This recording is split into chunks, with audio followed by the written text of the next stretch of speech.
যাত্রার সূচনা করলেন কেন্দ্রীয় স্বাস্থ্যমন্ত্রী জেপি নাড্ডা।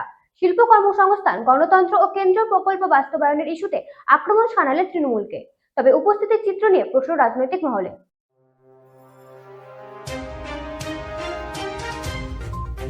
নদিয়ার কৃষ্ণনগর দিকনগর মাঠ থেকে বিজেপির পরিবর্তন যাত্রার সূচনা করে রাজ্য সরকারকে একাধিক ইস্যুতে কড়া ভাষায় আক্রমণ শানালেন কেন্দ্রীয় স্বাস্থ্যমন্ত্রী ও বিজেপির শীর্ষ নেতা জগৎ প্রকাশ নাড্ডা। রবিবারের এই সভায় শিল্প, কর্মসংস্থান, গণতন্ত্র ও কেন্দ্রীয় প্রকল্প বাস্তবায়ন সবকিছু নিয়ে সরব হন তিনি। বক্তব্যের শুরুতেই তিনি স্মরণ করেন শ্রী চৈতন্য মহাপ্রভু, রামকৃষ্ণ পরমহংসদেব ও বঙ্কিমচন্দ্র চট্টোপাধ্যায়কে। এরপরই রাজ্যের শিল্প পরিস্থিতি নিয়ে তোপ দাগেন তিনি। তার দাবি, বাংলায় ৬,০০০-এর বেশি কারখানা বন্ধ হয়ে গেছে। যুব সমাজ কর্মসংস্থানের অভাবে দিশেহারা। মুখ্যমন্ত্রী মমতা বন্দ্যোপাধ্যায়ের নেতৃত্বাধীন সরকারের সমালোচনা করে নাড্ডা অভিযোগ করেন পশ্চিমবঙ্গে গণতান্ত্রিক পরিবেশ ক্ষতিগ্রস্ত হয়েছে। তিনি কেন্দ্রীয় প্রকল্প আয়ুষ্মান ভারত ও প্রধানমন্ত্রী কৃষক সম্মান নিধি রাজ্যে পূর্ণাঙ্গভাবে কার্যকর না হওয়ার প্রসঙ্গ তোলেন। তার দাবি, রাজনৈতিক কারণে কেন্দ্রের উন্নয়নমূলক প্রকল্প বাধার মুখে পড়েছে। সভামঞ্চে উপস্থিত ছিলেন বিজেপির প্রাক্তন রাজ্য সভাপতি সুকান্ত মজুমদার, প্রাক্তন রাজ্য সভাপতি রাহুল সিনহা, রানাঘাটের সাংসদ জগন্নাথ সরকার সহ একাধিক জেলা নেতৃত্ব। সুকান্ত মজুমদারও মুখ্যমন্ত্রীকে কটাক্ষ করে ধর্মীয় ইস্যুতে দ্বিচারিতার অভিযোগ তোলেন। তবে রাজনৈতিক বক্তব্যের পাশাপাশি উপস্থিতির চিত্র নিয়েও শুরু হয়েছে জোর রাজনৈতিক চর্চা। জেপি নাড্ডার বক্তব্য চলাকালীন বহু কর্মী সমর্থককে সভাস্থল ছাড়তে দেখা যায়। ফলে শেষ পর্যন্ত কার্যত অর্ধেক ভর্তি মাঠেই শেষ হয় বিজেপির এই কর্মসূচি। একদিকে ধর্মীয় আবেগের আবেদন, অন্যদিকে শিল্প ও উন্নয়ন ইস্যুতে তীব্র আক্রমণ। সব মিলিয়ে 2026-এর বিধানসভা নির্বাচনকে লক্ষ্য করেই বিজেপির রাজনৈতিক বার্তা স্পষ্ট। তবে উপস্থিতির চিত্র, সংগঠনের শক্তি নিয়ে প্রশ্ন তুলেছে রাজনৈতিক মহল। এখন দেখার নদিয়া থেকে শুরু করে এই পরিবর্তন যাত্রা রাজ্যের রাজনৈতিক সমীকরণে কতটা প্রভাব ফেলতে পারে। Bureau report, রাতদিন news network.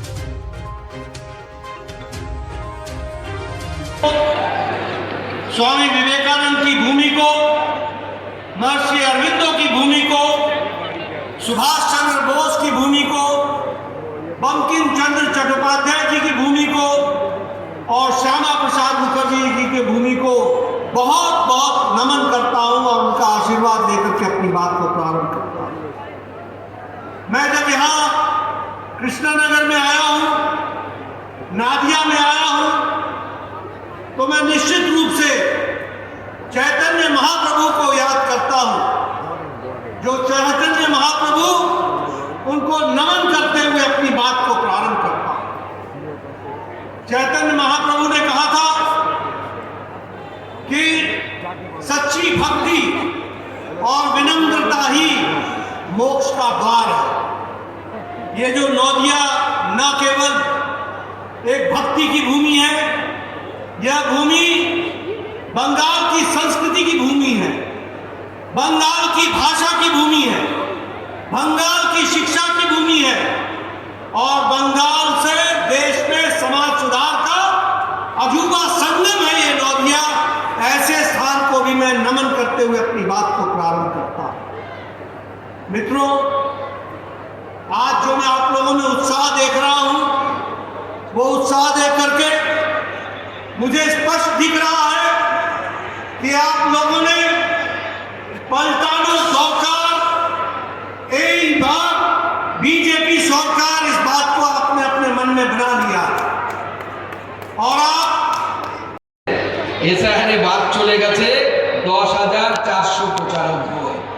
উজ্জ্বলের bulb fuse, উজ্জ্বল আর জ্বলছে না, উজ্জ্বল আর জ্বলবে না, মন্ত্রী হতে পারবে না, বিধায়ক হতে পারবে না। শুধু উত্তরে নয়, দক্ষিণে নয়, এই অর্থতে নয়, একাধিক জায়গায় আরো পদ্ম ফুল ফুটবে, পদ্ম ফুল ফুটবে। তাই সকলে মিলে একবার আমরা প্রতিজ্ঞা করি পদ্ম ফুল ফোটানো।